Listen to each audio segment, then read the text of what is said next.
Hey everybody, welcome back to the channel. We review anything and everything. And today we are finally getting into a long-awaited video that I've been meaning to do for a long time, but it took me a while to put together the Millennium Falcon. In between the time I had the Millennium Falcon, when I first advertised that I was going to at some point build it, and I had a bunch of Lego sets in the background I said I was going to build.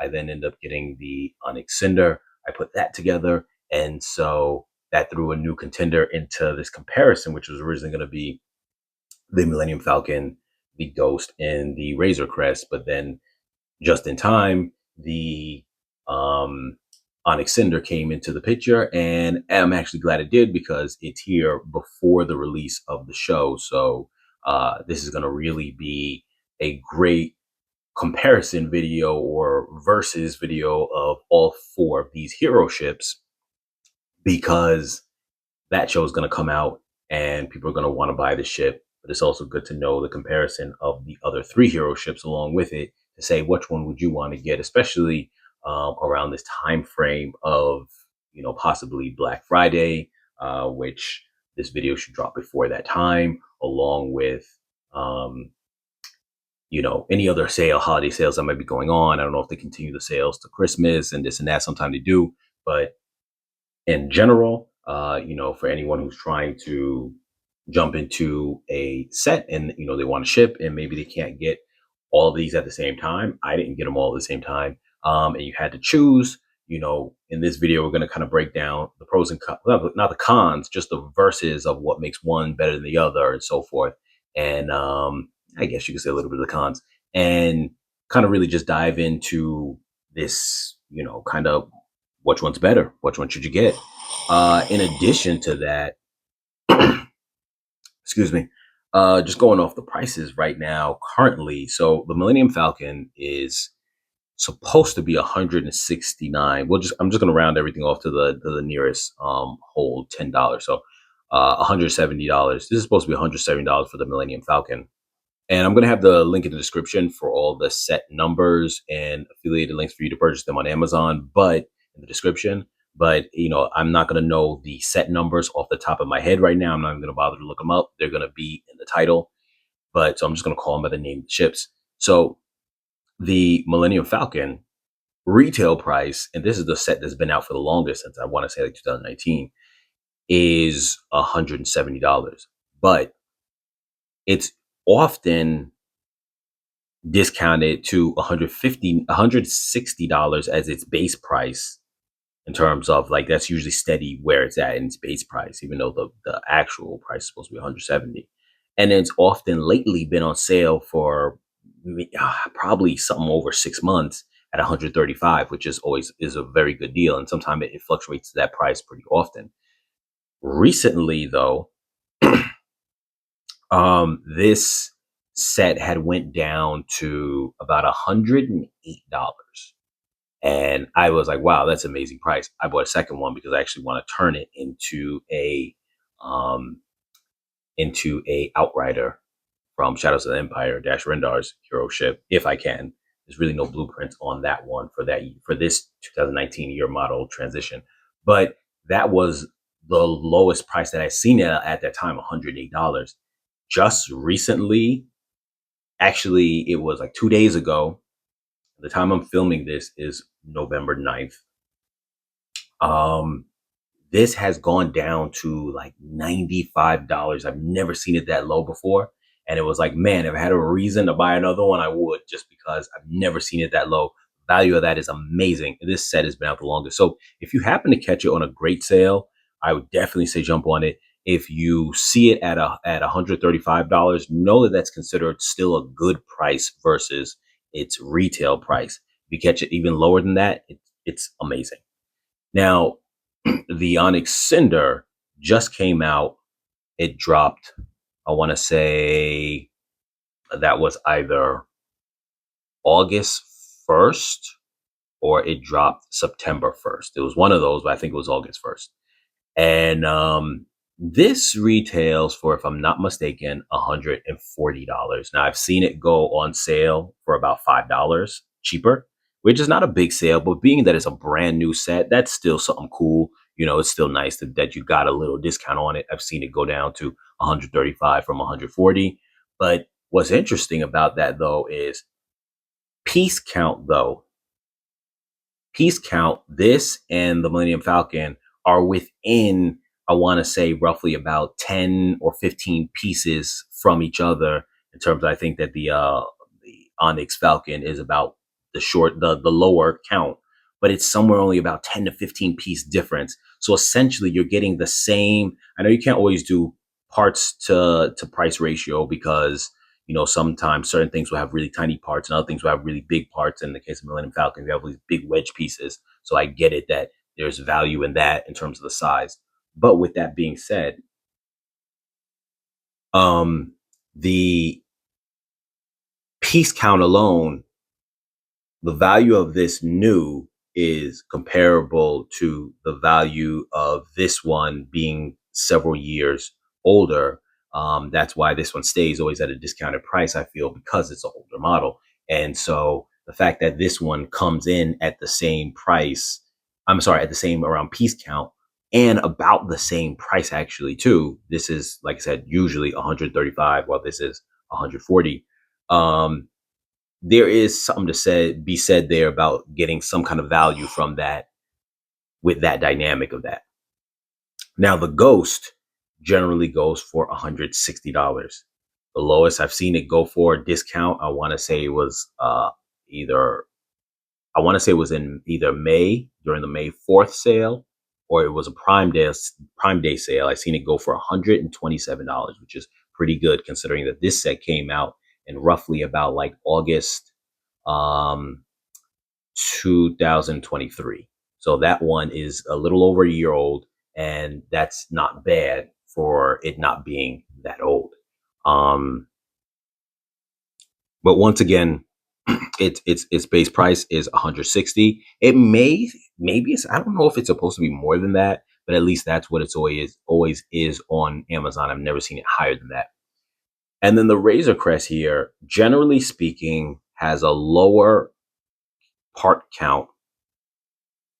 I think the Ghost has the highest part count, close to it's 1,300 and like 94 ish, somewhere in that range.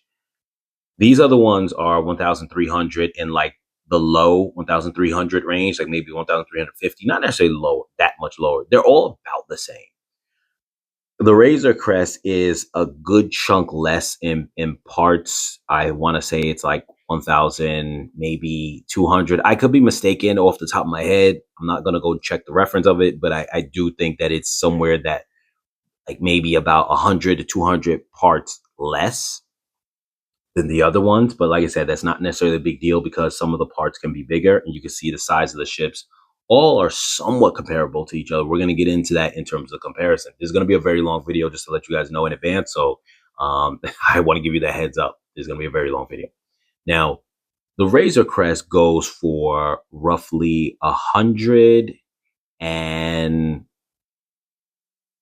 I want to say that the price is $140, generally speaking.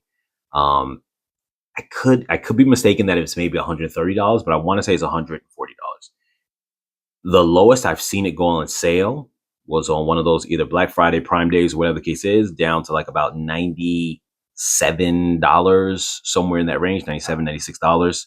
That's what I got it for. I waited for it to go on sale because it's been out for a pretty long time. And I waited, caught it when it was on sale, because I think this dropped in 2021, maybe, whenever the Mandalorian first came out. So it may have been 2020 or 2021. But I waited for that to go on discount also. So the only ones that I actually didn't purchase on discount was the Ghost, because I bought that brand new, and the Onyx Cinder I bought brand new. So the first thing we're going to do in terms of our breakdown, we have a couple different categories we're going to get into. I'll name them off right now. We're going to get into the crew first, and I'll kind of break down the crew in a certain way, and we'll get into that in a moment. Then I'm going to get into, and this is one category, external features, design, and scale, because that's something really to kind of speak on, especially the scale, with what feels like a comfortable scale, even though they're all play scale, but which one feels like a comfortable scale where it doesn't feel like it's still even in, like, for example, the Millennium Falcon. You have the UCS version. The UCS version is supposed to be real scale in relation to the size of the figures, like an actual full size scale. Now, play scale is a scale that's made to be played with, as they call it, play scale. The Millennium Falcon does a good job of being a scale that feels like it's realistic in this play scale size, even though it's dramatically smaller than what it should be. You don't feel like it's smaller than what it should be. It feels like it's the illusion of it being the proper size of the Millennium Falcon feels like it's there. The crew is able to really kind of like walk around it. The size of it when they're next to it, it doesn't feel that small relative to what you would see in the movies. So it doesn't feel like it's that small. So that's kind of what we're going to get into in terms of scale and how everyone stacks up in terms of that. Next category is guns, the external guns. I like to just kind of cover that as like how, well armed is a particular ship. Granted, I'm going to say right off the back, these are modifications, so don't even worry about those. I added these little guns here. Other than that, we're just going to go off what's there. And that's another thing too. We're going to go off of non-modifications that I may have made, because I made some small modifications. So when we speak on certain categories, we're going to talk about it before the modifications. If the modifications didn't affect it as much, then it's not going to be a big deal. If some of them have, they're not drastic modifications, but they might affect some of the categories we're going to go over, then I'll make that noted that, hey, there was a change here and this doesn't count. Next is the weapons of the figures. Actually, I am going to put that in the category of crew, which is why I pulled all the guns out now. And we may kind of revisit that when we get to that place in my list. But for the most part, we're just going to go over that now because it's easier while the crew is out. We're going to go over that with the crew. Next category is going to be the interior access, the interior space, and the manned positions. So, that's all going to be in the same category of us going into the interior. But I like to separate the three because those are really major things when it comes to, the set. And you're going to find that some of these sets, the interior access to get to them, they might look great on the interior, but you accessing them in terms of getting your hands in there and this and that are hard. And that definitely will take away from, if it's just a display piece, it's not a big deal. If it's for you wanting to play with it and do things, that becomes an issue. Space on the inside is a one thing too. And then, like I said, the man positions is what we're going to go over, because does every character have a space that they're going to man something? Because some of these ships may not have a lot of space, but they have a lot of manned positions where everyone's going to be doing something rather than just standing around. And some of these, well, they have very few manned positions and everyone's just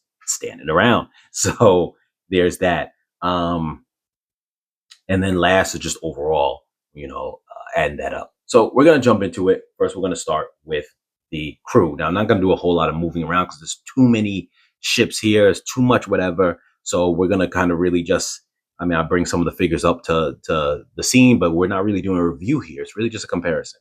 So all this is brought to you by your judge,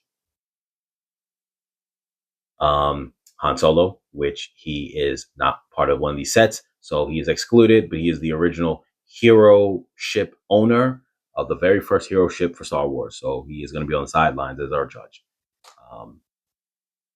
Now, one other thing I want to add too is the Ghost came out during the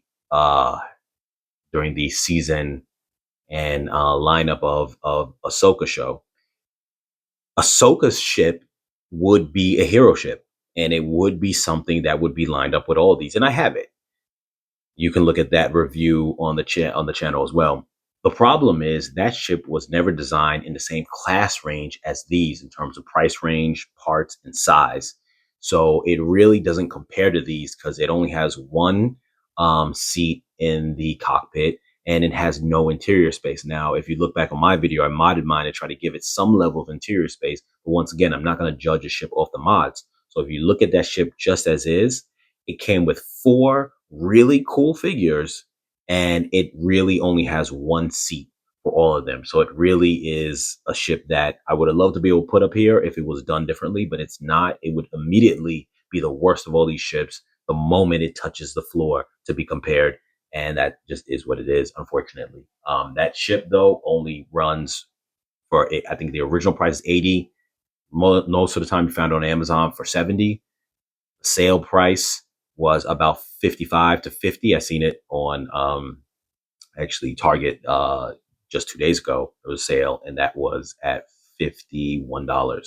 So when it's at that price, it's not a bad sale to get on. But other than that, I would never pay full price for it. And I was never going to buy it until I saw it on sale actually one day at Costco when it first came out for like $55. And at that point, I knew I was paying considerably. Was it 55 or was it $50? It might have been $50.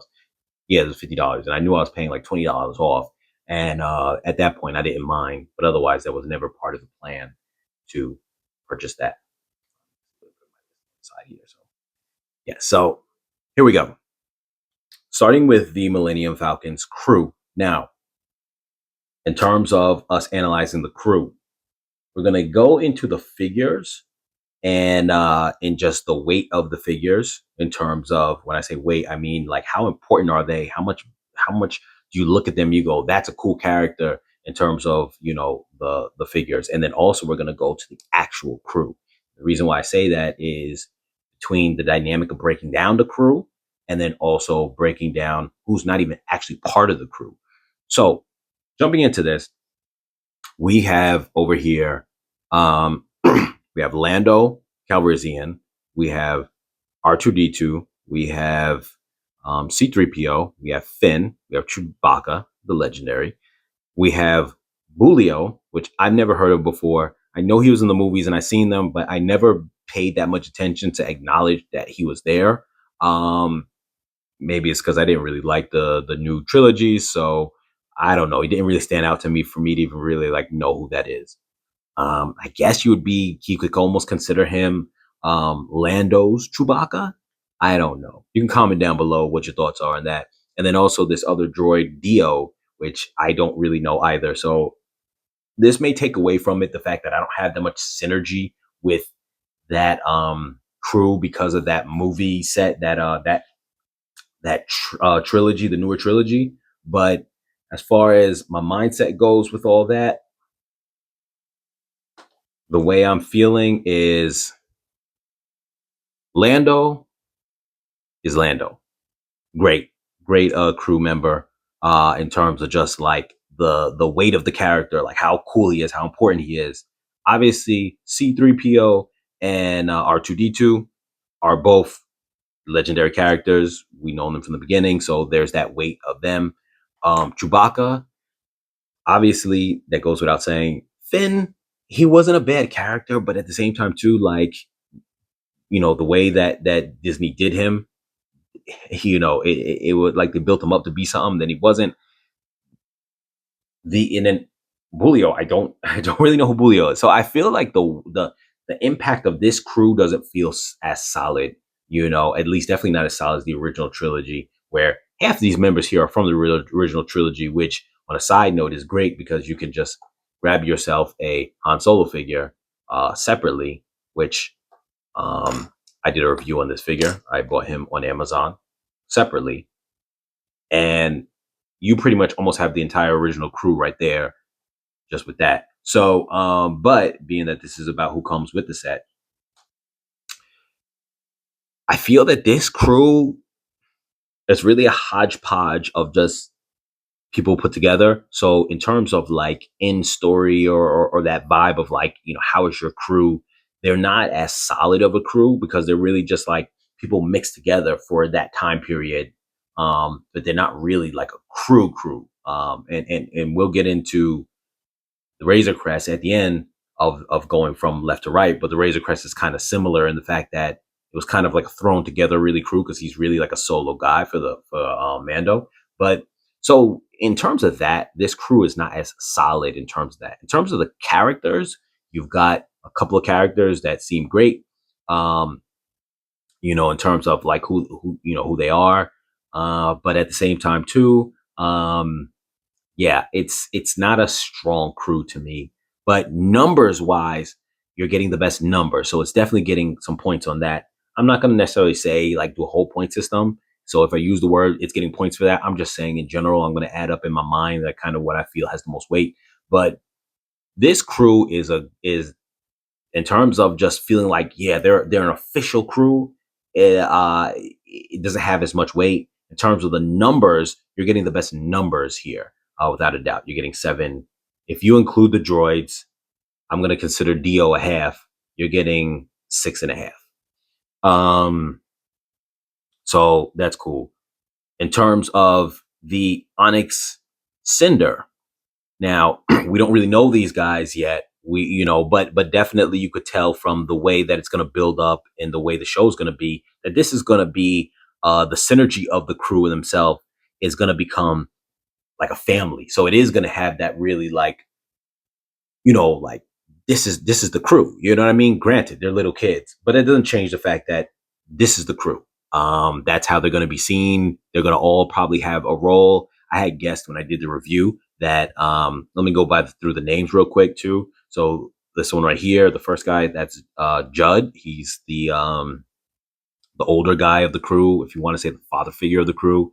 Then you have Wim, you have Fern, you have KB, and you have Neil. Now, I feel that um, Wim is going to be almost like the kids, almost like the main character. I feel each one's going to have a specialty. I feel that Fern is going to probably be the pilot because she's wearing almost like a pilot like type of jacket. I feel KB is going to be the one who knows how to work on the ship, who's going to be good with tech and do all that kind of stuff. And Neil is going to be, I don't know what Neil's going to do, but I think he's just there to look, like, silly and happy and the one who people go like, oh, whatever the case is. And I think he's like the cute figure. But, you know, um, who knows? Who knows if Wim is going to be the one who gets trained as a Jedi? Maybe, I don't know. To the best of my knowledge, I think Jod is. They make you feel like maybe he was an old Jedi, but I don't know if he's just more of like a pirate type, similar to Han Solo. We really don't know, but I definitely feel that the crew element of it, though they're not grown-ups, I feel that is definitely going to have a solid crew feel because I think in the show it won't be long before all of them are helping to man the ship. It definitely gives you that really crew sense of like this is the crew. So as far as let's see, as far as the weight of the figures, as far as like how the figures, the details on them look awesome. So I think just as far as the figures go, they actually look really awesome. And not to say that these ones didn't look, some of them don't look awesome, but I don't know. It's just me. Like I don't feel a super connection or disconnect. Is neutral with them. So just going off the way they look, because we haven't seen any of the story elements. They look really cool, and there's this synergy of them that makes it feel like they all have a role to play on the ship. So I think that's cool. So I definitely give them some points for that. Obviously, there's a little bit of knock on the fact that they're young. So it doesn't have that sense of like they're an adult crew handling things and know really what they're doing. It's going to have that kind of young kid vibe where it's like they know what they're doing, but should they know what they're doing? Kind of thing. But that's that crew. Now, the Ghost running through the figures here, we have Jacen Syndulla, who is the son of General Hera Syndulla, and she was I guess even though she's a general, you would call her like the captain of the ship. You have First Officer Hawkins. You have Lieutenant Beta, and I was about to say Beta because of my betta fish, but Beta. You have Lieutenant Beta, and you have Chopper, the crazy droid. So to me, this as a crew, first off, the characters, I really like General Syndulla. She seems awesome to me. The weight of the crew, these two right here are not very known, but in the show, they were in the show, even though since these are not the main characters of the show, they didn't have as much, everyone in the ship didn't have as much screen time as, say, Ahsoka, because it was Ahsoka's show, rightfully so. But obviously some people grab from the sense of that some of these characters are from the show Rebels, the anime, which I've never seen, but so that gives it some extra weight. But generally speaking, one thing I do like about this setup is obviously everyone likes to have a droid because droids can do mechanical things on a ship, this and that. So they carry their weight in terms of you kind of almost always need a droid on a ship, at least in the Star Wars universe. It's always a plus. So I won't knock Chopper for being there. Jacen, he's a little kid. So granted, you got this little kid on the ship. It is what it is.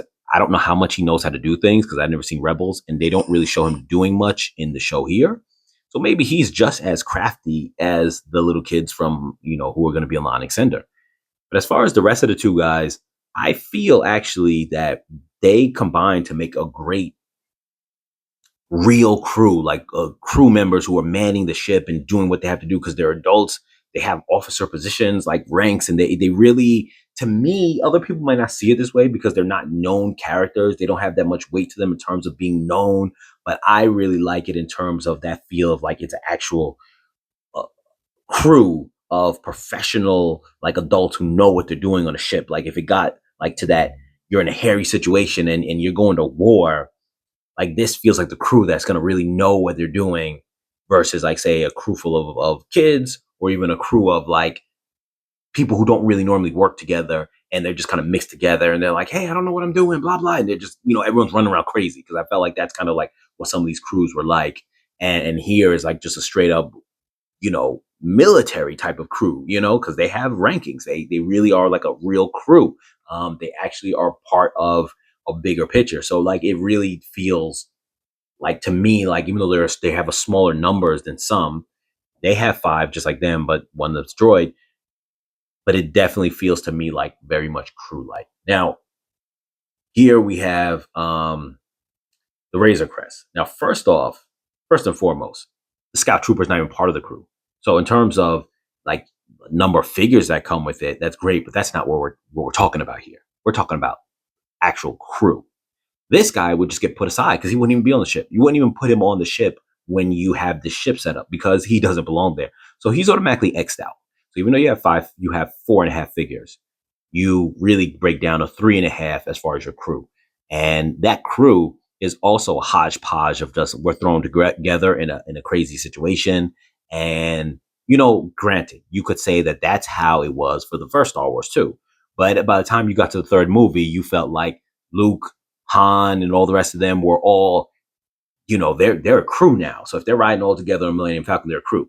I guess you could say the same for this if they stuck together a little longer. You can get that sense with Grief, Karga, and I'm sorry, I forgot to even go through all the names. So you have Mando, Grogu, Grief, Karga, um, IG-11, and the Scout Trooper. Now, IG-11, if I'm not mistaken, only goes up to, I want to say that was the first season. He doesn't make it into the second season, if I'm not mistaken. I think that's right. He dies in the first season. So he's one of those guys who's just for that season, which obviously a season is longer than a movie. So, you do get this sense of him being a part of things. But at the same time, too, Grief Karga, definitely he sticks around for 3 seasons. So there is definitely that vibe of the longevity definitely will give it a sense of a crew. But the problem is they didn't roll him all like that. They were friends. Like they were all like, they worked together for a long time, but it wasn't like a thing where they've been through a lot, but it wasn't like a thing where like we're regularly crew members because he has a solitary ship that even though it has room for others, it's really designed for just him on it. And he's got space for a co-pilot. He's got space for a little bit extra, but it's really just him. So that's really kind of how that is. Now, so when it comes to like the weight of it, I obviously everyone loves Mando. Grief Karga to me is amazing. I really like IG-11 too, especially the role he played in the show made him feel so like like major, so major. So like he really played a big role. So I think the weight of these characters so much, and obviously Grogu, he's not really he's not someone manning the ship, so he's just really there, like almost like the equivalent of a pet. But he's still he played a big role in the show, and it made it feel like the synergy of these guys is really good because of that. They don't feel like a quote unquote crew. They really just feel like a band of pirates or just friends hanging out. So in that aspect, they don't have the same synergy. The same, I don't want to say synergy because they do have synergy. They doesn't have the same level of like officialness, we'll say, as the Ghost crew here, but they do have that kind of ragtag. We're just kind of running a gun and kind of vibe going on, but minus the Scout Trooper because he's not really a part of it. So next, we're going to get into the external features, and the design and scale of the ship. So we're going to move all the minifigures out of the way, and we're going to kind of get um, into doing that. So bear with me 1 second, and then we're going to come back. Okay, I realized I forgot something. So I already kind of messed up the figures a bit. So I'm going to kind of set them up as I talk. But the firepower of the figures, of their handguns and stuff like that. So when it comes to a crew and their ability to defend themselves, you got to have your weapons. So jumping to the Millennium Falcon first, we're not going to include any additional props. We're just going to talk about firepower. We're not even going to get into like all the other stuff. I'll mention that they have other accessories, but we're really just talking about the firepower here. And yeah, so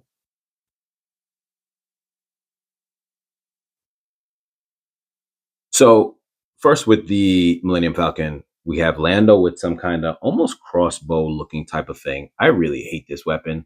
I think it's actually better just to take this tip piece off. I think I want to do that because they put this on it. It makes it look almost like a crossbow, but this thing is not stable on here and it flops around a lot. So for that reason, I think I'll just take it off and just make it just a regular blaster. That's just so much better.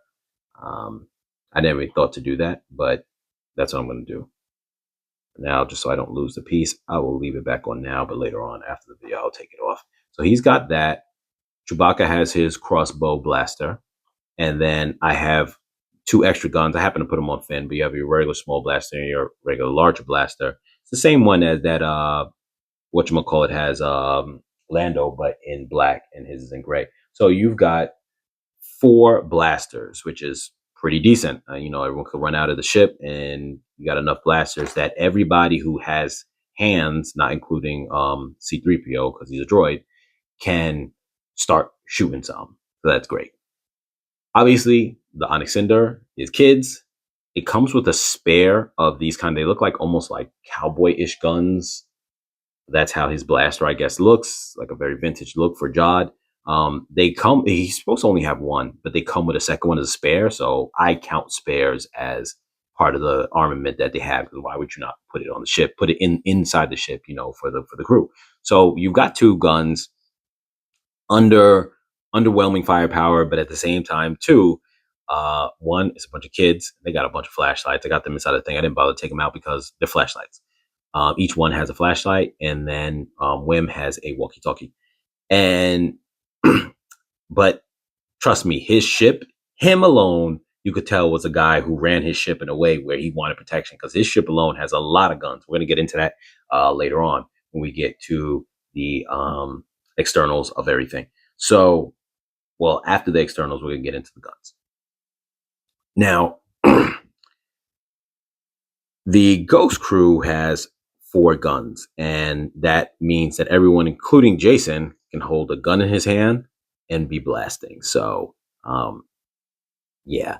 And they have a set of binoculars, but the only one who wouldn't have a gun is the droid, because he wouldn't have hands anyway. So there's a good amount of armament here equal to this one, and everyone would be using them. So then you have the Razor Crest. Now, the Razor Crest has a lot of guns for being such a smaller crew. Now, yes, there is a gun on the Scout Trooper, but there's nothing to say you can't take that from him and give it to the rest of the crew. So we're going to look at it just like that. Whoever you want to put the guns on is who you want to put the guns on. IG-11 has 2 guns, a huge rifle, a larger handgun.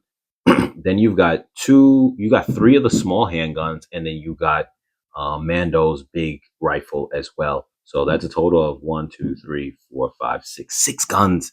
These guys are coming out and they're wrecking shop. And it's funny because in the show, that's exactly what they did. They wrecked shop. IG-11 wrecked shop. All these guys just wreck shop. So they've got the firepower to do it. And that is what is going down when they come on the scene. So in terms of firepower and gunpowder, they are number 1. These 2 are a tie, even though I guess you can give it to the Millennium Falcon for having heavier firepower, but in terms of just the numbers, they have the same amount of guns, and these guys just really aren't doing anything if they get out of the ship. Now, externals. Let's get into the externals. First, what I'm going to do, and this was actually the next category, is supposed to be guns, but I'm just going to cover that first for these other ships, and then get into the breakdown of all the external stuff, because that's going to end up being a lot. So the first thing that we have done is we cleared out all of the figures right now. Just push them to the side. They're right here. I'm not going to move the ships to kind of really get into the guns, but I'm just going to point them out because it's going to be a lot. Like I said, we're not doing a whole lot of movement inside this video because it's a whole lot. Starting with the Millennium Falcon, you have its signature cannon on the top, rotating, and it's got 4 actual turrets on it. So, that is definitely large firepower in terms of the type of gun that it is. I think that it probably is not a gun that is its equivalent out of these setups. Now, also, too, you have on the bottom the same rotating gun on the bottom. It looks slightly different, but essentially it's supposed to be the same thing. You got the 4 turrets on them. Obviously, there's all on one gun, so it's not like you're shooting different directions, but it just means what you're shooting at is taking massive damage, because in the movie, they would shoot rotating the top ones and the bottom ones and the top ones of 2 lasers. So essentially, you had it's almost like the equivalent of, like, you could say a futuristic Gatling gun to some degree. But it definitely had a type of firepower where whatever you were aiming at was doing some serious damage. You also have 2 sets of missiles inside here that launch out from each side, the spring-loaded missiles. So we're just going to view that as 2, missiles, torpedoes, whatever, not torpedoes, sorry, missiles or cannons or whatever you want to call them. But that is some additional firepower. So the firepower in this is pretty good. If we're going to add them up separately in terms of how many things it has, we're going to include like each of the missile launchers as separate. And then obviously, even though the turret has multiple, turret heads, we're still going to count it as one gun.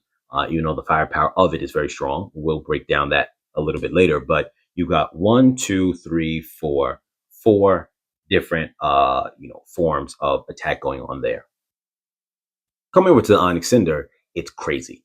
This guy really, Jod had his thing set up to destroy things. Just crazy.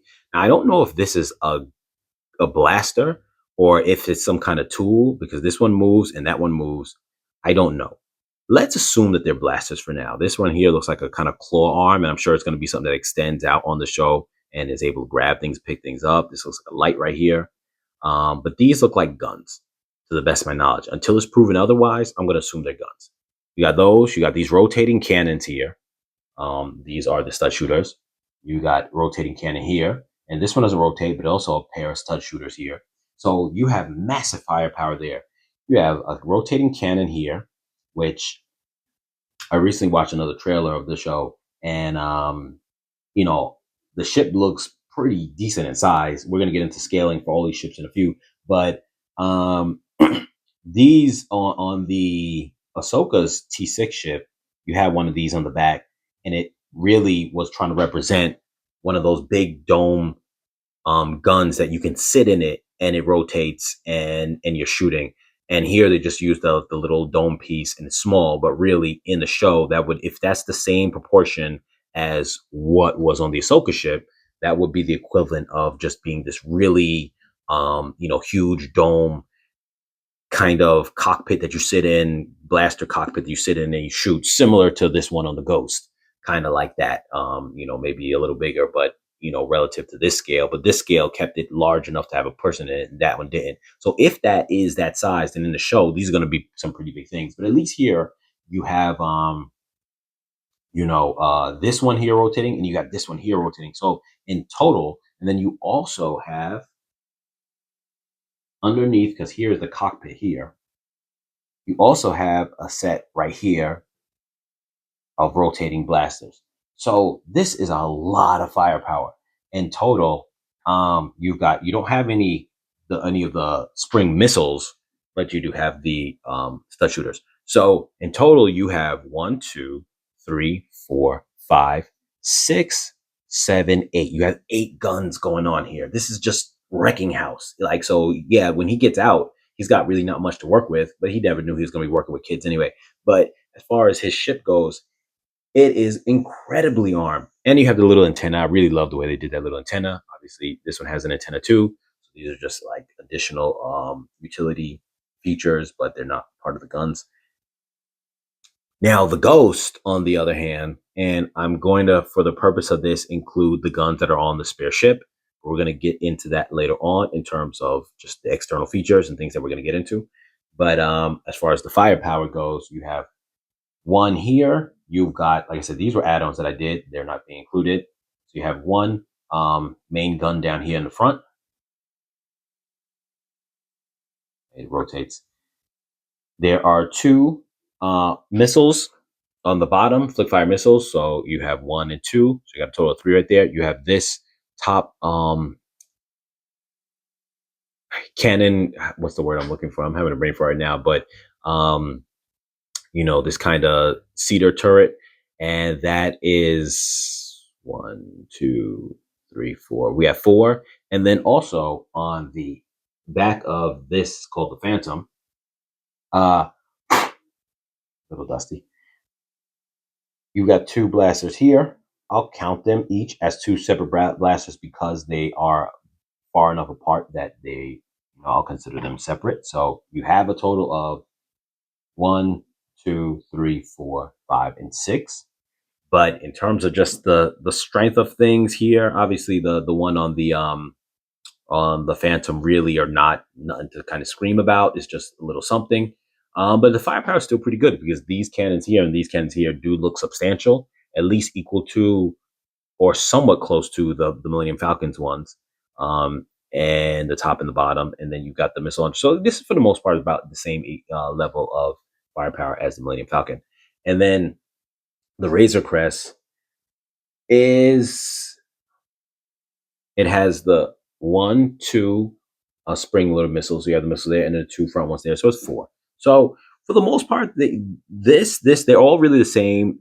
I guess we'll deduct those ones on the Phantom because they are technically part of a separate ship. Not to take away from the whole grand scheme of it, but just in terms of the main ships, these all have the same, while the Onyx Cinder is dominating in terms of the area. Now, let's get into the external features. External features, we already went over the guns. So some of the external features that you have is so obviously this one has the antenna. This gun rotates. You have the spring loaded shooters. It doesn't really have any particular features, additional features on it. Now these things open up. That's part of your accessibility, which we're going to get into when we go into the interior. So I'm not going to consider that a feature of an external feature. So it's really just like you know, the guns, and then this right here. What is rotated? It's on a ball joint, so it should. Yeah, it does. It's just very stiff. So it's really just like the antenna. Really, if you want to say like external features for that, the guns. Like I said, we went over the guns. We're not going to count those external features. We count them as firepower. You can consider them like features, but I would say in terms of the guns being a feature, it's not going to be the standstill guns, but the shooters that come with projectiles, because you know that's like a feature of the set. So they will count those. So this one has the spring launchers, 2 of them, and then you have the what do you call this, antenna? If you want to call it a feature, I'll call it a feature. This one has an antenna too, the Onyx Cinder. Its features, you have the 3 stud shooters, but then also its main feature is this with the engines, which is a really standout feature. Unfortunately, that feature, though it's a huge plus, one of the negatives is that it really takes up a good amount of the structure underneath, allowing you to have less interior space. You don't think that it has less interior space because of it, but it does become an issue where you're trying to have ceiling space in the inside a little bit. In terms of some other features, you have these things which move, little arm here that comes down. That's really about it. But the main standout feature is the engines and the spring shooters. The Ghost has the spring launchers on the bottom, but the way this works is if you turn this turret here, they would launch because that will click the spring, and this one going this way would click the spring. You could check that in the review video of this, but essentially when you move this side to side, or there's a piece down here. It's hard for me to reach, but there's a bar down here. that makes this move side to side, and then that will hit the spring shooters and then make them launch. So that's a cool feature there. This piece right here, if you want to consider that a feature too. But I would say probably the main standout feature on this is the fact that you have the ship that detaches. And that is part of extra, but I'm going to count it as a feature on this. And we'll go later on into the whole design of the ship and everything like that and stuff like that. We'll get into that, but that still kind of is a feature. Another thing too, all of them have, I'm not going to count this as go into detail with it, but they all have ramps that come down in some way or another. Now, this one here, as far as any kind of feature, it has the spring shooters as well. You have the pod on top, escape pod, and that's mainly it for any kind of like crazy features. Don't have any like other features, I would say, things that you like play features, essentially when we're saying features, for the external features.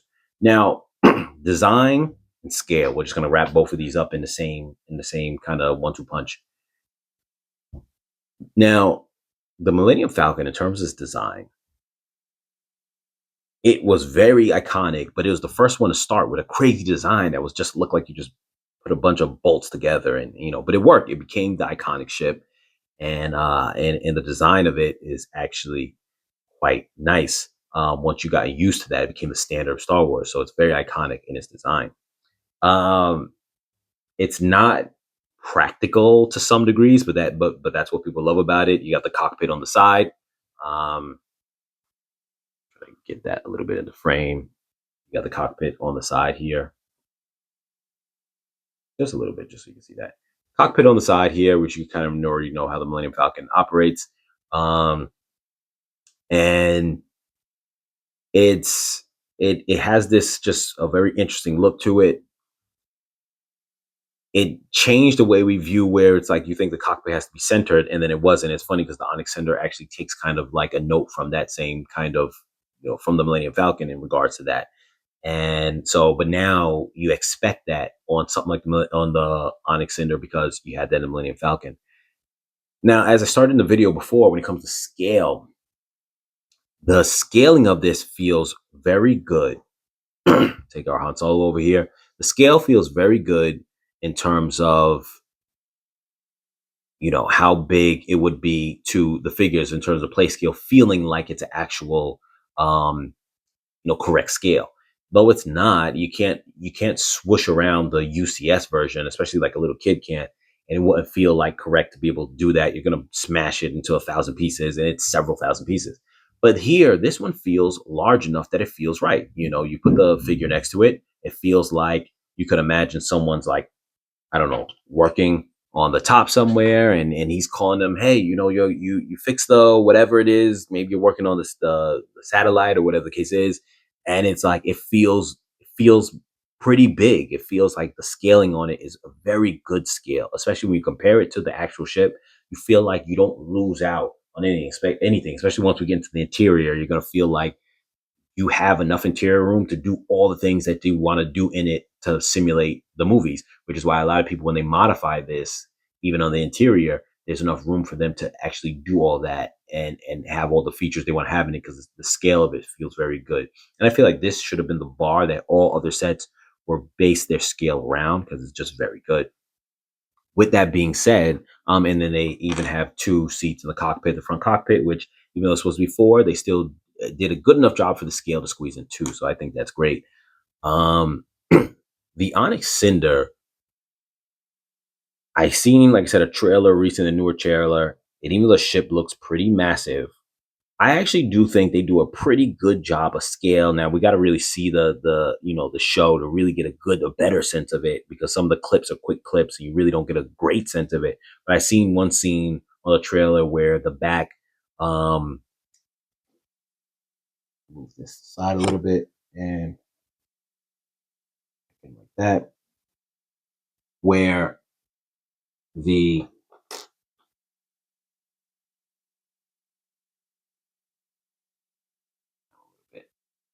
and there was a scene, I think it was on the back, but I'm not too sure. That was the front of the back. It probably was the back, because it looked like cargo.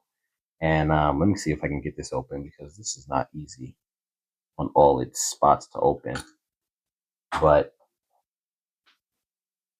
there was a scene, and it probably is.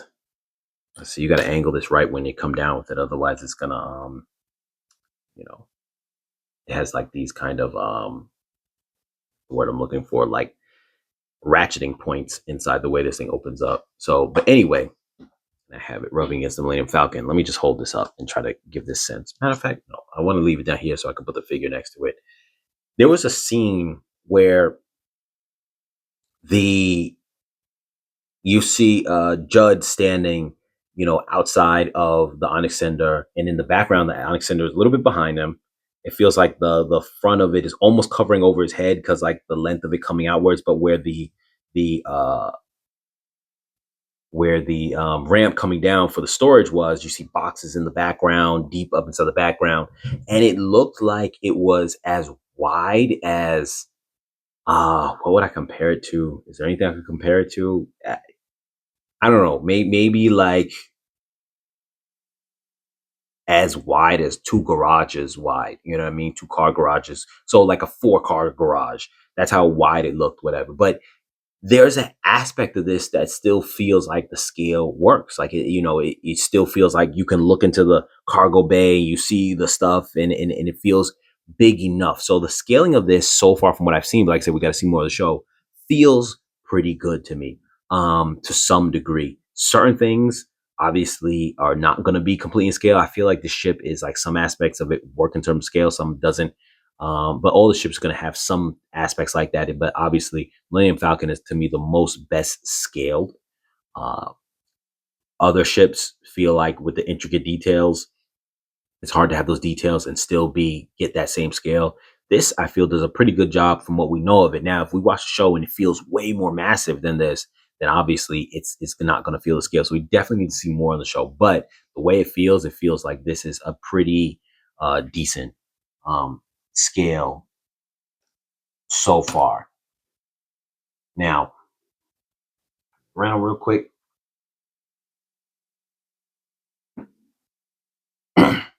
Now the ghost looks very nice. I'm sorry, I didn't get into the design of this thing. I'm sorry. Let me get into design. Scale, we got into the scale, but not design. I really like the design of the Onyx Cinder. I think it feels just as cool as what the Millennium Falcon felt when it first came out. It feels different, unique, but yet a whole bunch of stuff going on. It definitely feels like it's a little bit of that uh, ragtag put together feel similar to the Millennium Falcon, but also not as junky as the Millennium Falcon, and almost like more in line with the Razor Crest in terms of Razor Crest had little things that had to be fixed on it too, but nonetheless, it still was a little bit more polished than Millennium Falcon. And I feel like this feels like it could be that similar to that. I think the design looks very unique because it has that aspect of it that looks like those kind of, I don't know if these were like, ships. I know we have ships in today that have those kind of where the engines turn and they go upwards. G.I. Joe used to have jets like that back in the days. Like there was a Cobra ship that was dark blue that had, engines like that. And so it seems like something that's more modern, integrated into future. That's cool. The cockpit, they put it on the side, similar to Millennium Falcon, but they don't have it sorry, I'm looking for protruding. That's what I meant to say. Protruding out that far off to the side. It's for the most part, like kind of against the body of the ship, and they use stickers to show like the windows because it'd be too much to kind of make it like that. I'm sure like that cockpit right there would probably be in universe versus the scale of one of these minifigures would probably be almost like that big right there, but obviously it only fits one person in it and it's not that big, but nonetheless for the play scale and how well the play scale feels, like I said, we really got to see. In terms of the design though, I just think the design looks really nice.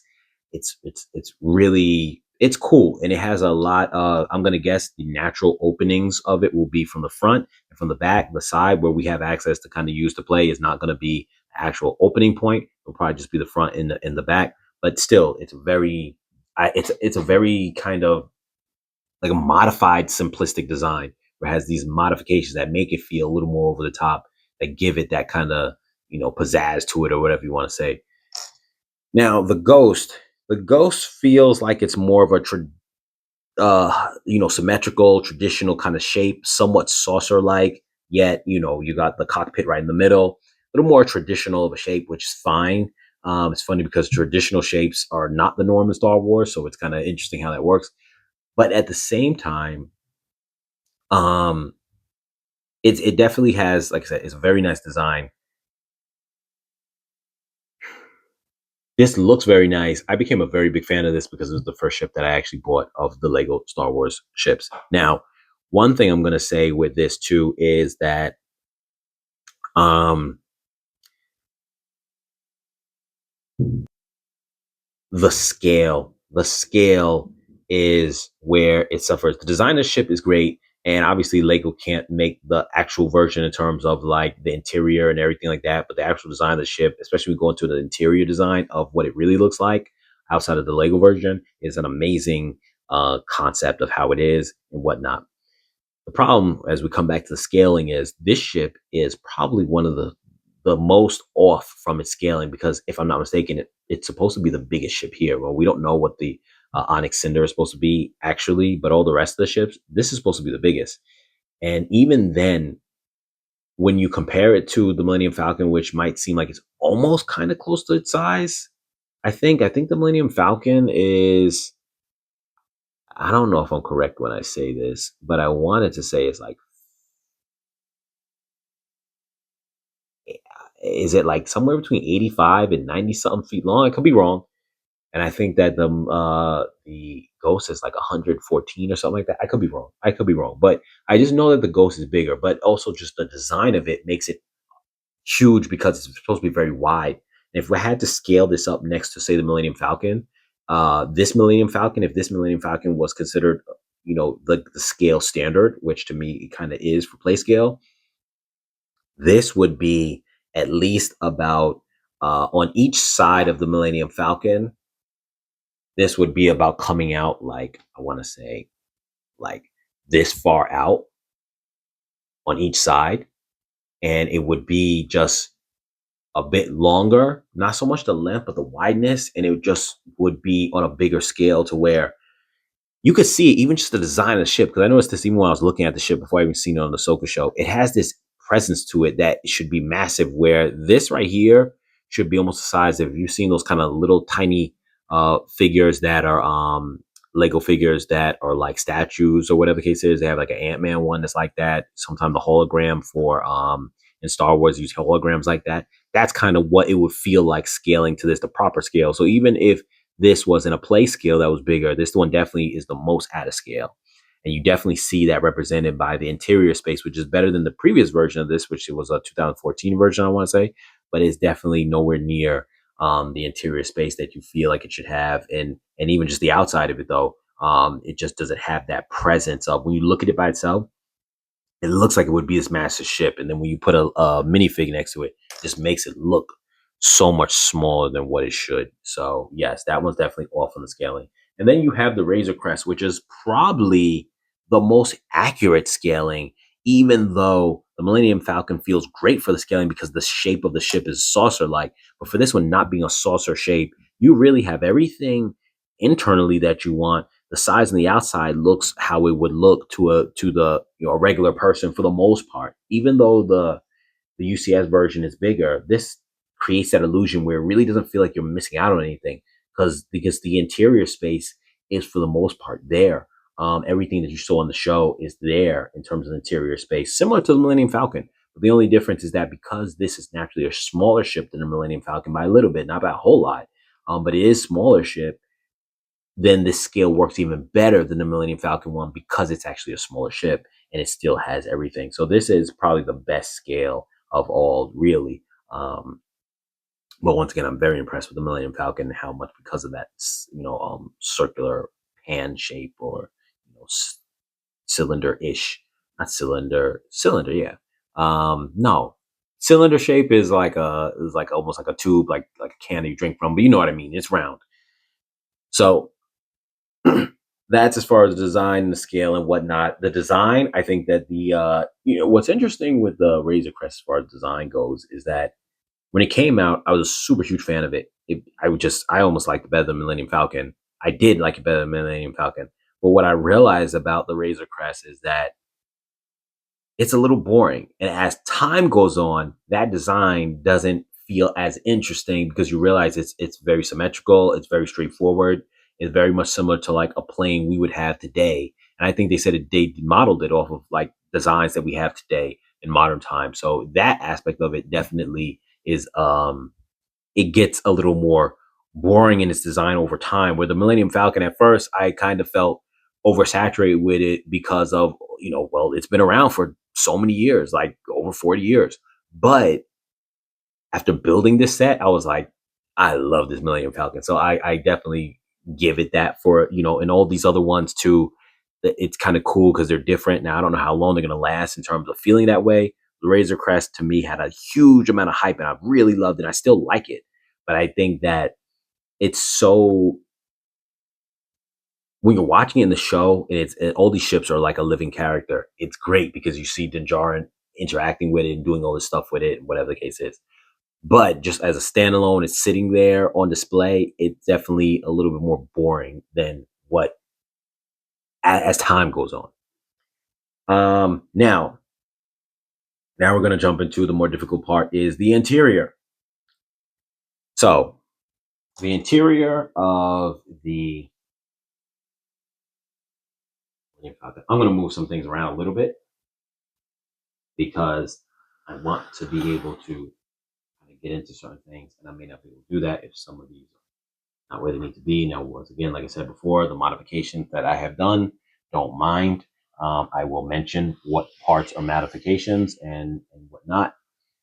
But when it comes to we're doing internal access is the first thing, then comes internal space, and then comes man position. So in terms of internal access, the Millennium Falcon has plenty of access because one, if you got to get to the cockpit, you take the whole cockpit off, which, I mean, it doesn't get better than that. You're taking the entire piece off. You're able to put your figures in and you put it back. Granted, when I did a review video, I showed how certain characters like Chewbacca has a hard time getting in there with other people sometimes. You got to kind of figure out who's going to be there because some figures are bigger than others. But nonetheless, you got the correct size figures and they're not overly big. Fitting them in there is not a problem at all. Access to getting into the interior of the ship is super easy too because these panels just pull right up. And at that point, it's not a problem at all to have the full access to the ship. So access, this ship is, I'm going to just say hands down, just, right off the bat, what I've been going over everything, and I'm going to go over all the rest of the other ships as well, obviously. This one is going to have, the Millennium Falcon has the best interior access, the best interior space. And the main reason why is because the shape of it just works so well for the internals of a Lego ship because it's just an open design. So it's easy to have the space. And the way they did it here, which obviously they did so many Millennium Falcons, they were able to kind of perfect it. Just opening everything up like this gives you great access to everything. So the access is really good, including even the access to the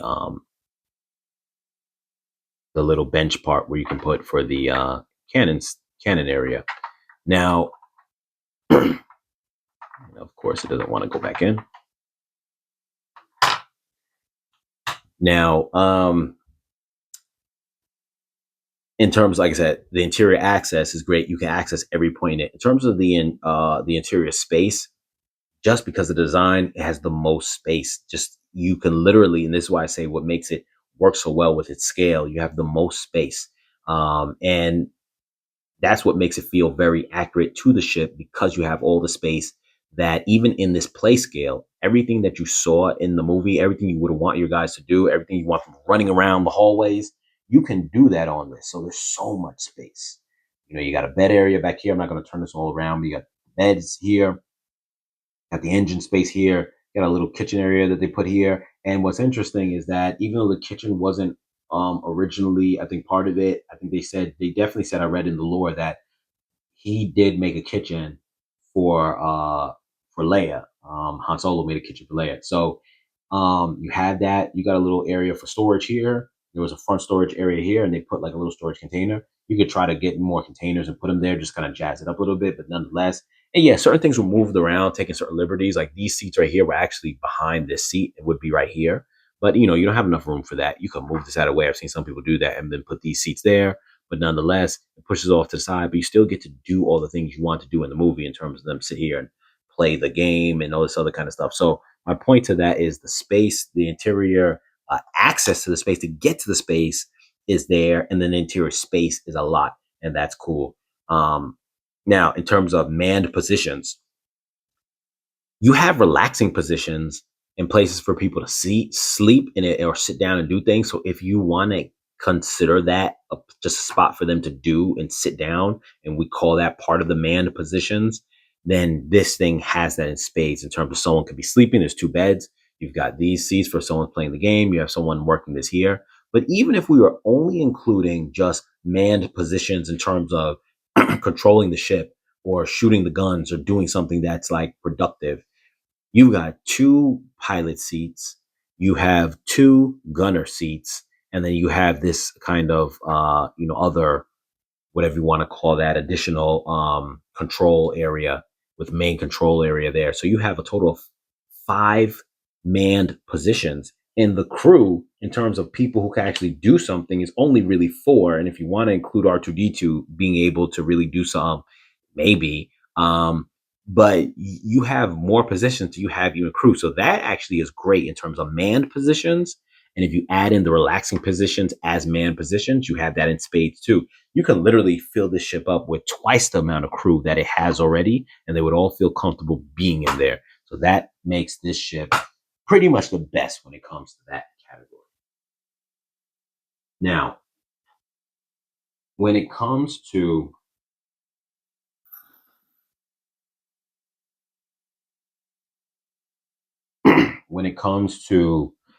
the Onyx Cinder, internal access, I'm going to tell you right off the bat, there's a lot of access points, but it's not easy to get to.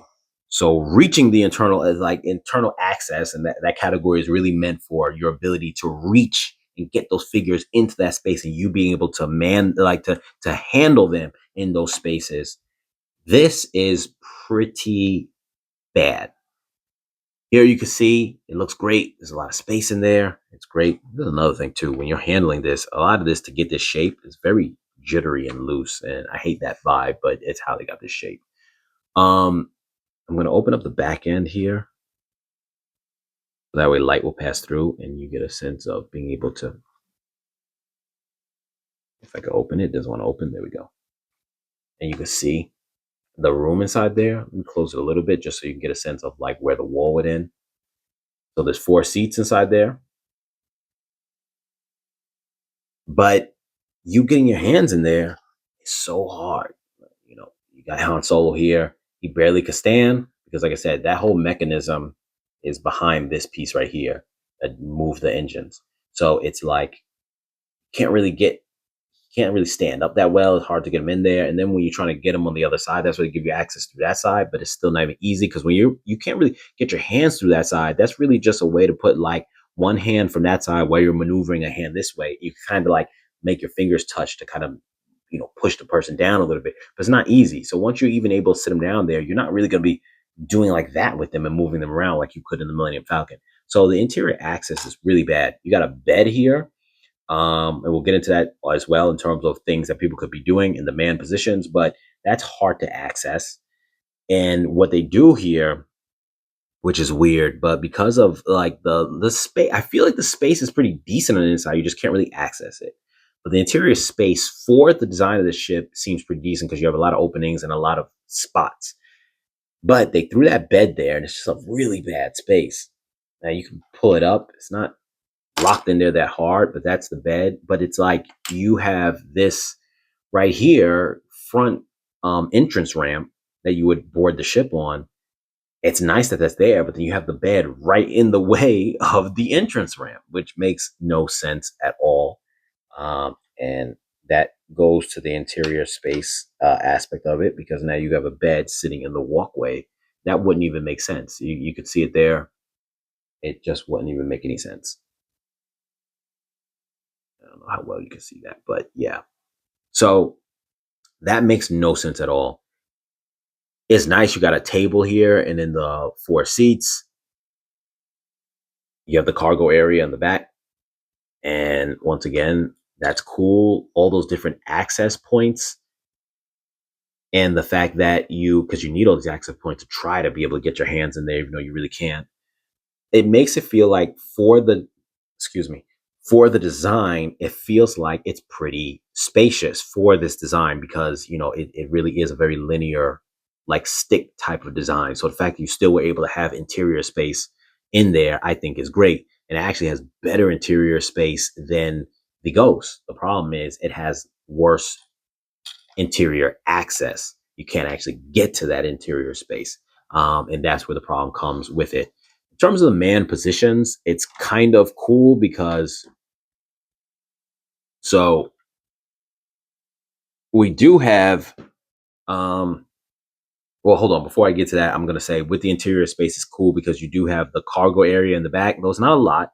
You do have the cargo area into the back, and then in this main area, you have your seats, and you also have a little kitchen back there. Like it looks almost like a stove, and then you've got like a table with it with like a little drink on it. Let me pull this back down so you kind of see a little bit. I know you can't see in there all that well. I'll try to zoom in, but yeah, there goes the stove. And the little details in it is great. You got the little lights at the top right there, that yellow one at the top left, and it's cool. You got the little sitting area. I think that's like a little kind of like monocular. And like I said, you have the stove, and you get the little table part connected with it, where it's like, you if that's a stove or maybe it's a table, you get the little drink. But nonetheless, the interior space, like I said, feels good. But when it comes to the man positions, so this is really a solo guy's ship. So he has his spot here, which is cool. Little cockpit area right there. It's a single, in the inside, it's single man, but from the outside, it looks like it would be a lot bigger, which is cool. That's just how it is with Lego. You can't make something like whatever, that's fine. But in terms of man positions, that's the one man position. If you want to consider places where people could sit or places where they can lay down, also to be in that category of man positions, where you have 4 seats, you have the bed area. So that's a total of 5 spots there. Plus, if you consider that, then you have a total of 6 spots. So you have that as the total for the man positions, which is not bad. But considering that the crew was not really meant to be his crew, you get a pass for that, but it's still something where you'd be like, okay, well, there's not a lot of manned positions for that vibe of like, we're going to war, everyone get into your position. Wish the Millennium Falcon had that vibe, because even in the movie, everyone's like, go jump on the cannons, and they did that, which is cool. So the Ghost is a doozy here, because I love it, but at the same time too, in terms of interior access, so the interior access is actually great. It has great interior access. We can get to the interior very easy. That is awesome. And also too, you have the other ship, which I mentioned before. That's great. And obviously it has its own interior access and space in the ship. I don't really have a category for just talking about this, so I'm just going to talk about it now. It's great that it has the spare ship on it, as I mentioned before, as an external feature. And that's great in its own thing. It has space to put someone in. It's got a little cargo area where guns and stuff can fit back there, and I usually have binoculars and the guns back there, so we're just going to throw that back there. And let's see, can that close? There we go. And I always have a hard time putting this back on when when that piece is not on there. But now, like I said, interior space on this ship is really good. Interior access. Correct my words. The interior access is really good. So I could just take the whole top piece off and boom, you get your hands in there. You can play. That part's great. You got a lot of manned positions too. We're going to get into adding them all up. This one, I added a chair too, so I modified that. The beds in the back, I modified those as well. Those wouldn't be there normally, but it'd still be the empty space there. So you'd have the space. But you've got 2 access doors on each side. That's not part of the original design, but this is the Lego design, and they actually work good for the purpose of having 2 ramps for your guys to walk into, because these things come down as like little ramps on the side. Let me see if I can do this without making this fall to pieces. So it comes down like that, and they can walk up the ramp. Now, this normally was a standing post. I put a chair there, but this was a standing post against that little side piece right there. Let me zoom in.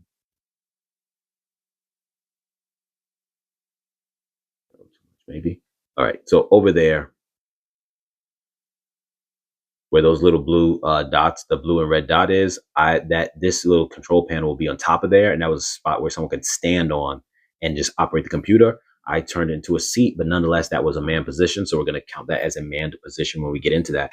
But in terms of, like I said, the access, you have this right here, which is cool. Also got a little kitchen that came naturally in it. Well, a sink and a little cargo spot right there. But I added the seat here, but this was a position where General Hera Syndulla would be sitting, even though I added the seat. Nonetheless, she would have been sitting there anyway. You have here, little interior of this. We have the controls and so on's there. So the access points to get to all this stuff is great. The interior space, on the other hand, though, is lacking. It seems like a lot versus the other one, but the interior space is actually not that much. Now, like I said, the access to it is great, but the actual interior space, you put this comparable to the Millennium Falcon, and the space is not even close. I think that the Onyx Cinder has just as much interior space. The only difference, you can't access it, But if I could take the whole roof of that off, you would see that from the very front all the way to the back is space, because it goes from the ramp here all the way to the middle. Like it's hollow on the whole inside. It's not like there's a wall from stopping you from the front entrance ramp. Like I said, it crosses over from the bed that I showed you, which goes into that sitting area, which goes into the kitchen area, which then goes to the cargo area. There's nothing stopping from in between. The kitchen area, you'd have to jump over that counter. But the point is, it goes clear straight through. You just don't have access to it. This, you have access to it, but it's not that big, especially for how wide the ship is and this and that. All this right here could have been designed in a way where this part came up to some degree, maybe, or something, I don't know, and you had access to that, then the ship would feel a lot more spacious. So in terms of that, it's lacking in terms of the interior space. In terms of the manned positions, what's great is you have a lot. You've got the front gunner area down here. You got the captain's seat right there. You have this seat right here. Even though I threw that as a seat, like I said, it's still a manned position because it would have been against the wall with the control panel. So if there's a control panel, someone should be there. So you have 3 positions right there. You have a docking area for Chopper, which used to be in the center. I moved it to the side just to get it out the way. Those little 2 beige, flat, what's the word I'm looking for? Tiles with the 1 studs. Those are for him to stand on. I won't call that manned position for him because it is what it is. He's just a droid. But in terms of the guys, like you have the captain chair, you have the front turret seat, you have the man position on the side. So that's 3 right there. And then you have a position for someone to be inside the Phantom. So you've got 4 right there. So the man positions are great. Everyone can be doing something, and a Chopper, matter of fact, even has his own spot that he could come. You could take his head off and put it right here on the side of the Ghost. I'm sorry, on the side of the Phantom, and he can be in there. And then in addition to that, I totally forgot, you also have the top cannon area here to be manned. So you have 1, 2, 3, 4, 5. You have more manned positions than you have characters in the ship. So even though you don't have a lot of interior space to, have like a bunch of other people come and comfortably sit around in the ship, because for the most part, if you did do that and had a bunch of extra people come,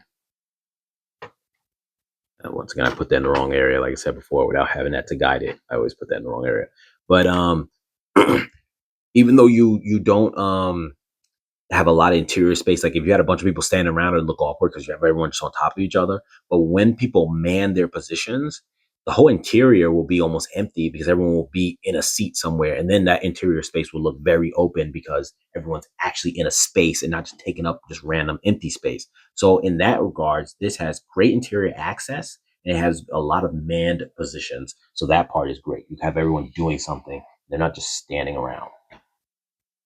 The Razor Crest being very much a solo person ship, it definitely doesn't have a lot of manned positions, obviously.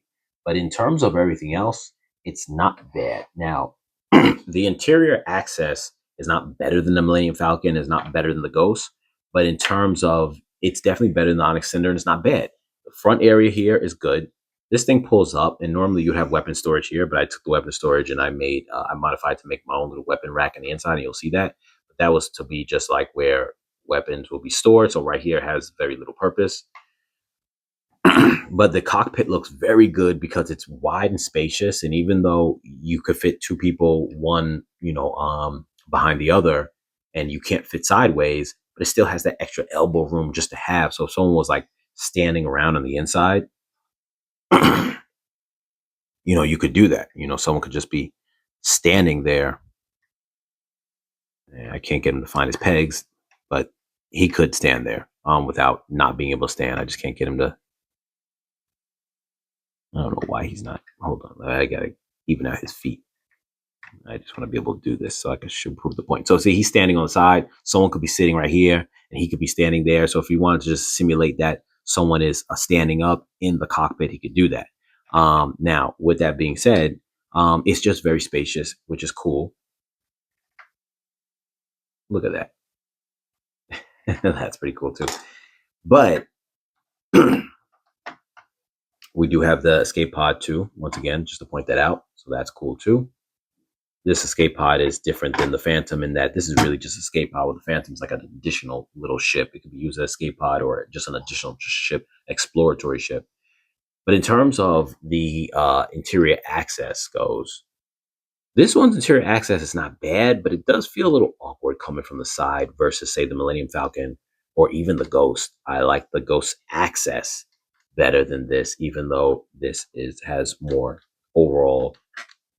It's about the same space, but overall it adds up to more space. But sometimes the Ghost might feel like it's more space because it's just all right in the center, and with the easy access makes it feel like, okay, like I can just access that.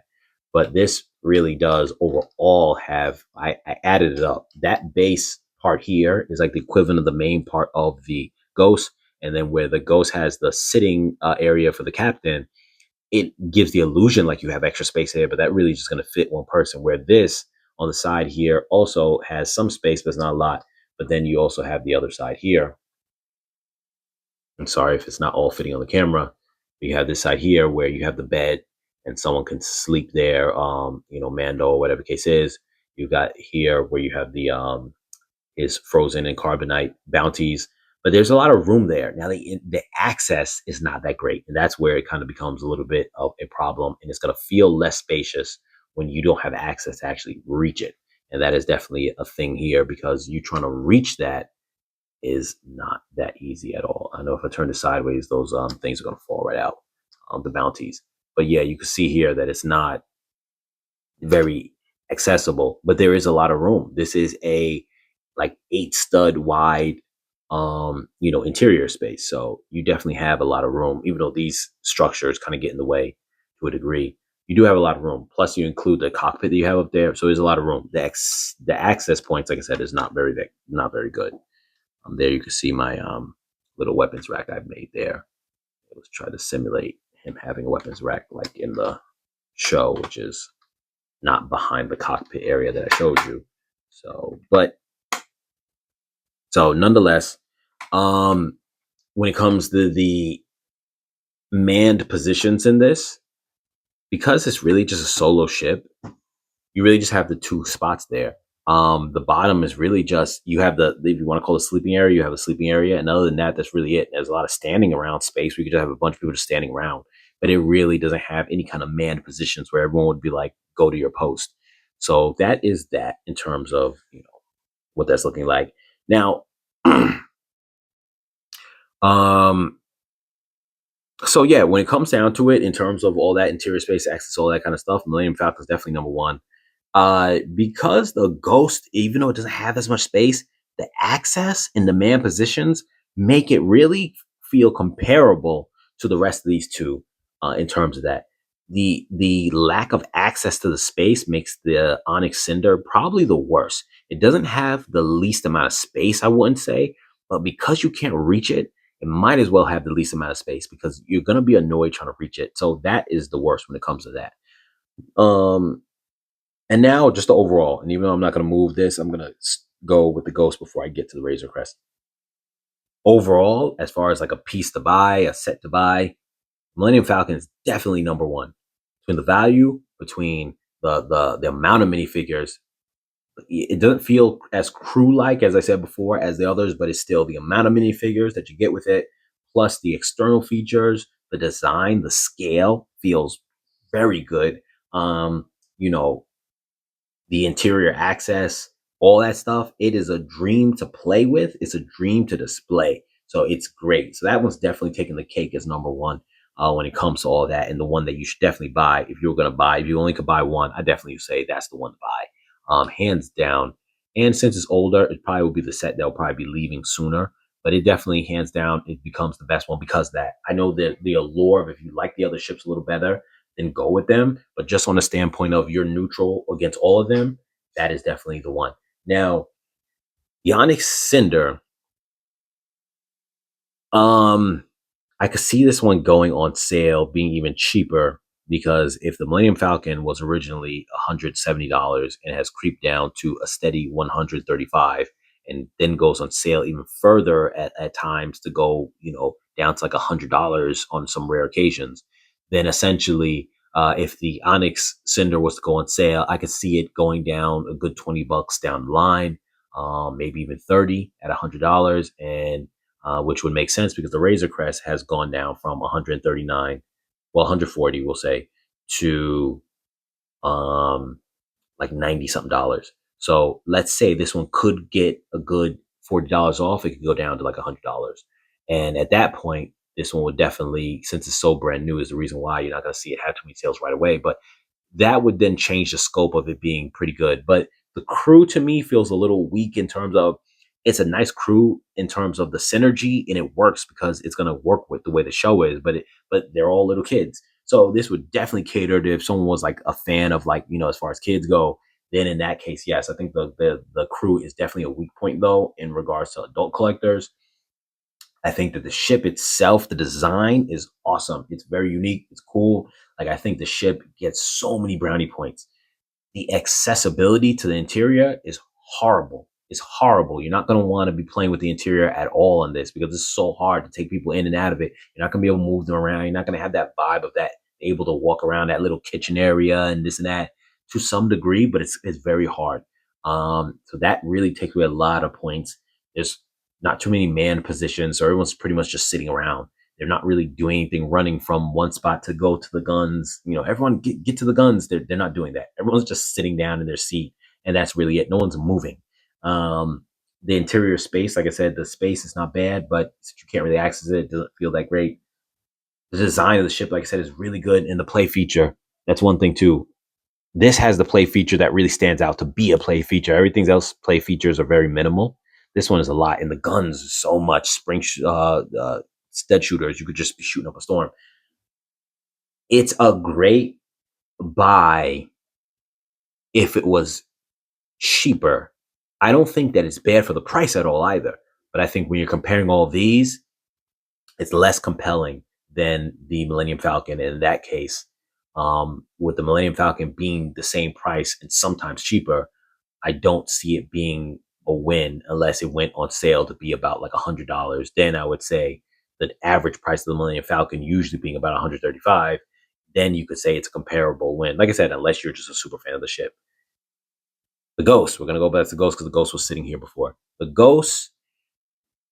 I'm gonna say that the Ghost to me is very comparable to the Millennium Falcon, and I'll tell you why. The features, that extra ship is its best feature, and that counts for a whole lot. You got an extra ship attached to it, and the scale of the extra ship goes very well with the scale of the Ghost. The Phantom is the extra ship. Goes very good with the scale of the Ghost. Even though the Ghost scale in general is not that great to the minifigures and all like that, nonetheless, you get your minifigs in there. They're easy to get them in there too. It's so easy to just move them around, play with them, take them out of the ship, and put them back in and move them around from some going into the Phantom, the other one's manning the positions and taking them off and making them just run around the interior of the ship. There may not be a lot of space, but it's so easy to access that it's not a hassle. And even though the Millennium Falcon has very easy access to the ship, to the interior of the ship as well, you only have to move one piece to get all that access here. That you're flipping them out. This one you can open it up while you're swooshing it. It's that makes it so easy. So that's such a big plus for that ship. I can't tell you how big of a deal it is. The fact that even though it doesn't have the greatest amount of space, just being able to access it means so much. In addition to that, I love the design. The price is the worst price of everyone here. It has gone down on sale at one point in time to go to $127, but generally speaking, it's $160. Um, you got to really like it for it to be the ship you want to get, but I definitely feel that you're going to like it. And so I definitely feel like, it's one of those ships that is definitely worth it. Like, I'll be honest with you, of all the ships here, it's probably the one that I enjoyed the most, not necessarily to put together, but in terms of just like you want to swoosh around, you want to just post the figures in it, you want to feel like the crew is running to their positions, you want to feel like they're doing everything. It feels like it's probably one of the funnest to me, and one of the ones that I really liked a lot. It was my first ship. And at the time when I bought this, I had access to buy these two ships, and I didn't do it because this was just the one I really wanted. So I feel in that regards, this is definitely one of the best, but the price is the problem. At it's usually steady at $160. It's the worst value out of all these ships in terms of the price for now. Now it might be worth it because the most fun is, but the fact you have options to other ones that are more affordable, if you had to buy for the holiday season or whatever, it will be the least value. Now the Razor Crest. The Razor Crest is a great ship. It was a highlight for a time period. It's still probably a lot of people's favorite ship. It's definitely that single man running gun kind of ship feel. It doesn't feel like a crew type of ship because it really isn't. It almost became the new Millennium Falcon for a time period. The interior access is not bad at all. It has like a few things about it. It definitely feels like that bounty hunter feel. It's cool. I feel like it's good for displaying also, but I feel like play wise, I mean, it's not going to have that crew feeling like we're in a ship, we're manning the stations, where, like that, like when I say that, the whole we're manning the stations, the crew and everything like that, I want you to imagine almost like that Star Trek feel where everyone's in the ship and they're like, we've been hit by something. Everyone go to your post. And it's this feeling like you're in this big ship and you're running around the hallways and you're trying to get things going. Millennium Falcon had that feel to it too in the movies because they acted that out, which made the Millennium Falcon feel like it was living. They're running around the hallways. They're trying to put things together. The hyperdrive's not working. Han Solo was going down in the basement to try to fix the whatchamacallit, the hyperdrive and fixing certain things on it. And there's just so much going on. You don't really have that feel with the ship. Now, he did have moments where he's running around, comes down the ladder from the cockpit area down below, Mando, and then he's fixing on things. You did have a little bit of that. But at the same time, the ship is not really designed with that feel because, it's not really a big ship in universe in terms of the interior. But then also, he doesn't really have a crew. So it's just him doing it by himself. There's a crew that it comes with, but that's not like the way you picture that ship because it's just kind of not really like that. So you aren't going to have that vibe to it, where everyone's running around. But it's still a great ship. The cost goes on sale more often than I've seen the Ghost go on sale. And being that it is a tie in price with the Onyx Cinder, better interior access space, better interior space, not as much gimmicks and gadgets going on as this thing has. Like everything's spinning, everything's moving. all these different ramps and access points, whatever. Even though it's not easy to get to the interior of it, there's a lot of things going on, which makes it feel fun for the same price. But this one definitely gives you better interior space. You do got a little portable escape craft on it. The design is nice. The big engines.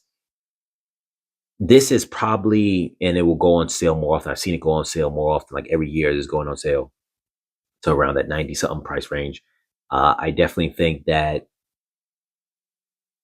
in terms of the crew and this and that, it might be for a lot of people because it's still a very popular ship. It probably will be better than the Onyx Cinder in terms of most people's, just being more fan favorite. Though that might change in December when the show comes out. So with that being said, here's my order that I would say you don't have to go off this. This is my order in terms of purchasing that I would say if I didn't own these in the order I would go in. I would say that the Millennium Falcon would be first. I would choose the Ghost first.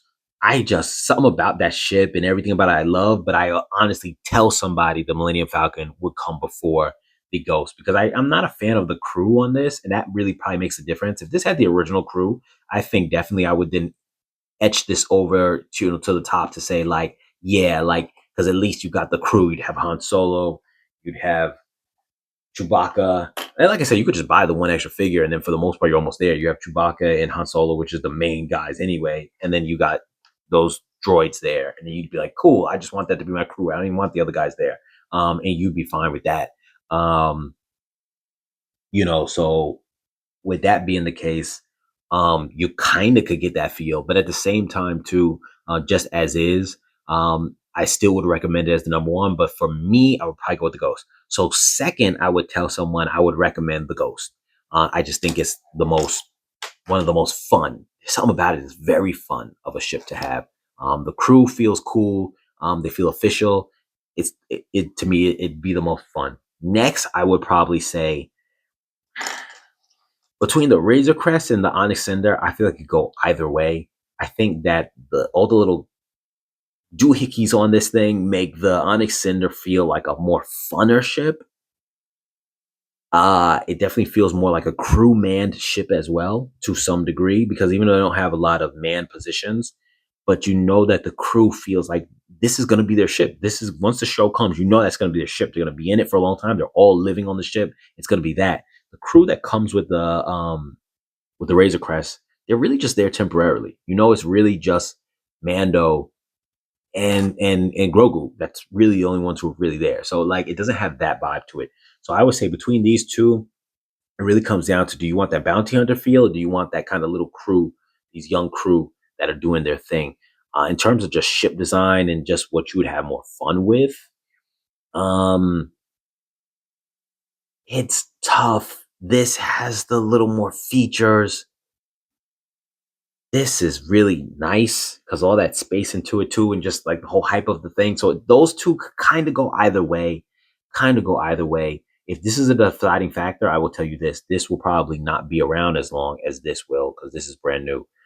But then again, the popularity of the Razor Crest may make it stick around for a long time. But at the same time, too, unless Mando ends up getting another Razor Crest down the line, that could be a set that won't be around for that much longer. I heard that it's supposed to expire or retire soon. So that could go either way. But my top ones, I recommend this one's number one, then this number two, even though that would be my number one. But I'm saying being unbiased, I would say this really should be number one off the value, off the space, off everything you're getting, off of the classicness of it, the design, everything, all that kind of stuff. If this thing was just a regular original price, maybe I would say the Ghost, just because that is the one I like the best. But at the same time, too, I would say with the price, and they're almost the same. Cool, you could go this way, but the price of this is just undeniable. It's 135 all the time. It almost never goes up to its regular price retail. When it does, it goes up to that fewer than it is on the sale price of 135, and then you can still catch it less than that. So that's my order. That's my comparison. Definitely get the one that you want most. If you can get them all over time, get them all over time.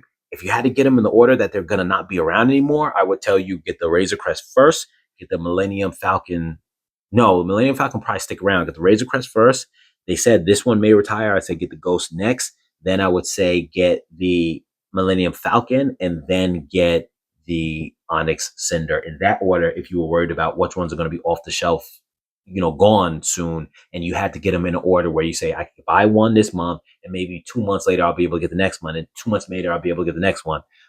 Then yeah, I think that in a year the Ghost might be gone, the Razor Crest might be gone, and this Millennium Falcon might be replaced with a new one, but they're always going to have a Millennium Falcon. This is the only one that will probably definitely be there in a year. So if it's just around a couple of months difference and you knew you were going to get them all, but maybe it's going to be 2 months before you can buy another one, that order I just told you is the order you should get them in. With that being said, you guys, as always, like, share, comment, subscribe, and I'll catch you guys in the next video.